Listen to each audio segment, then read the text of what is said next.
Marisa, como lidar com ciúmes após traição?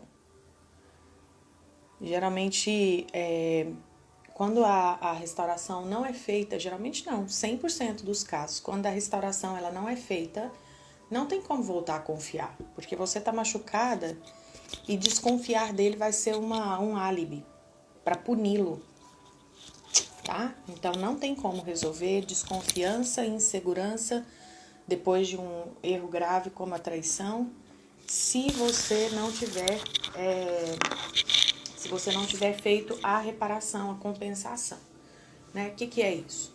Ou ele faz algo para te reparar, né? Para reparar o erro dele, e isso é você quem define o que você precisa para que o seu coração, né? Os pedacinhos do seu coração se colem novamente. Então a gente tem que ser bastante humilde depois que acontece um erro, porque se a gente não estiver aberta à reparação, que é justamente trazer o outro para o mesmo lugar que eu, porque quando o outro erra, né, ele puxa o relacionamento para baixo, ele vem para baixo, então é como se ele ficasse na postura de, né, pecador, algoz, o capetinha da relação.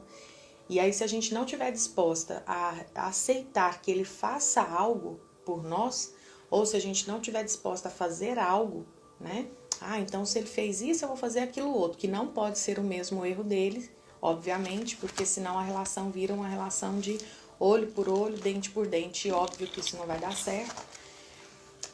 Mas se não houver a reparação, não tem chance de acabar ciúme. Por quê? Porque quando a gente faz, né, esse pedido de reparação, a gente está topando colocar uma pedra em cima. E se eu coloco a pedra em cima e viro a página e não falo nunca mais sobre esse assunto, ou seja, eu considero isso realmente um assunto encerrado, não tem por que eu ficar cultivando insegurança. E aí, óbvio que o nosso ego vai ficar assim, mas você vai confiar? Você não sei o quê? Então, quando o ego tá barulhento, quando ele tá fazendo esses ruídos, significa que a gente não sentiu que a reparação foi feita à altura, a gente ainda se sente acima. E mesmo que você faça a reparação perfeita, como as minhas alunas fazem, e ontem vocês puderam ver ao vivo a Sueli contando para vocês, né, sobre o processo dela, e você percebe que é algo que já está no passado, e se mesmo assim o ego vier, né, fazendo esse barulhinho de, mas você vai confiar, mas homem é tudo igual, fez uma vez, vai fazer de novo. Se ficar esse ruído, você tem que conseguir silenciá-lo, mudando o pensamento, pega um texto bíblico, vai ler, vai fazer uma oração, foge desses pensamentos e, obviamente, né, gente, procura a causa desse erro. Quando devo pedir a compensação? Logo depois da retratação? Muito pessoal, você tem que sentir o time da sua relação, mas é o quanto antes. Marisa, depois de 2 anos, a gente retomou, eu posso pedir a compensação ou a reparação? Pode. Desde que seu coração fique colado de novo. As duas únicas coisas que não podem. Você simplesmente perdoar, porque gera um desequilíbrio muito grande, né? O capetinha com a santa, que perdoa tudo. Não fica bom, o casamento, o marido se sente humilhado, não volta a ter intimidade, fica o caos. E aqui a gente não tá falando de casal ficar junto, tá, gente? Eu tô falando de casal ficar junto, em paz, junto e feliz. Se vocês me vierem com essa história de que a gente ficou junto, a gente não separou, mas bom não está. Então, vocês não restauraram o casamento, não. Qualquer momento, vocês estão, né, prestes a romper, tá? Eu não tô trabalhando aqui com metade do caminho, não. O que nós vamos fazer o caminho todo é restaurar, é evitar a separação e ter alegria. Não precisa ser casal de capa de revista Caras, não é isso que eu tô dizendo, porque isso nem eu vivo. É casamento de verdade, casamento que tem que fazer manutenção, casamento que tem sim que saber que daqui a pouco pode existir uma nova crise por outras razões, né? Outras razões. Hoje sua sogra não mora com você, amanhã pode ser que sua sogra tenha que morar com você. Ou você tá né, achando que as sogras não envelhecem, as mães suas não envelhecem. Não. Hoje seus filhos são pequenininhos, não estão dando trabalho. Amanhã, Deus o livre, pode ser que um filho te dê trabalho. E aí? E aí seu casamento precisa, né, de estar forte para suportar, porque você e seu marido vão ter que se unir para resolver o problema do filho. Ou seja, gente, amanhã você pode adoecer, ele pode adoecer, você pode ficar desempregado, ele pode ficar desempregado. Tantas coisas que podem atravessar, né, o caminho de um homem e de uma mulher que moram juntos, que têm uma família, que por isso que a gente precisa estudar, porque a gente não sabe o que está nos esperando logo à frente. E quanto mais preparado a gente estiver, menos a gente é pego de surpresa, tá? Então a gente pode pedir a compensação e a reparação a qualquer momento o mais rápido possível. Por quê, Marisa? Pelo óbvio. Quanto mais rápido eu peço, mais rápido o outro faz o que precisa fazer, a reparação, mais rápido meu coração se cola, mais rápido eu boto a pedra em cima, mais rápido a gente para de falar nesse assunto e segue o baile, né? Rumo à cura. Tem nada a ver com restauração de casamento, ficar perguntando, ficar querendo detalhe. Não é sobre o que aconteceu lá fora da sua casa, gente. É sobre o que está acontecendo dentro da sua casa. Não faz... Ah, Maria, mas foi com a minha prima, foi com... Isso daí só reforça o quanto você estava dormente. Como é que você não consegue perceber com pessoas que você conhece? Porque quando é uma desconhecida, que você não sabe onde mora, você não sabe que nome tem, você não sabe...